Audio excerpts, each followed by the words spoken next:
ស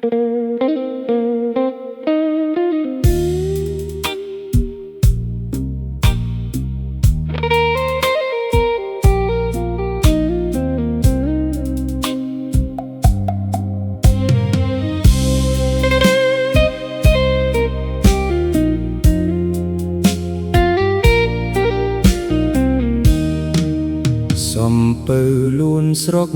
ខ្ញុំស្រស់បំប្រងគួរជាទីស្នេហា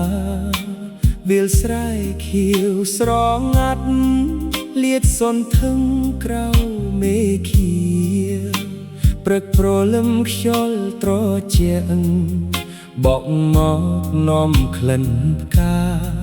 អ្នកស្រុករស់ដោយមេត្រីស្និទ្ធស្នាលគ្រប់ពេលវេលាបន្ទរសំពៅលួនស្រុកខ្ញុំដីកំណើតដែលខ្ញុំស្រឡាញ់ទៅឆ្ងាយប៉ុណ្ណាក៏ដោយបេះដូងនៅតែនឹកនិតសំពៅលួនជាទីចម្រោកនៃក្តីស្រមៃស្រុកកំណើតដ៏កក់ក្ដៅនៅក្នុងចិត្តខ្ញុំជានិច្ច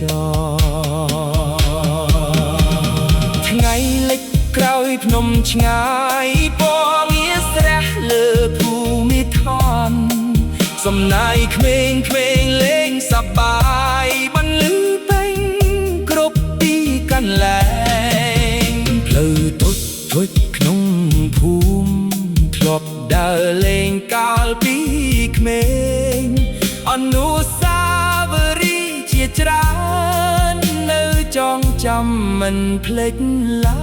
យបន្ទោសំពៅលួនស្រុកខ្ញុំដីកំណើតដែលខ្ញុំស្រឡាញ់ទៅឆ្ងាយប៉ុណ្ណាក៏ដោយបេះដូងនៅតែនឹកនិតសំពៅលួនជាទីចម្រោកនៃក្តីស្រមៃស្រុកកំណើតដ៏កក់ក្ដៅនៅក្នុងចិត្តខ្ញុំជានិច្ច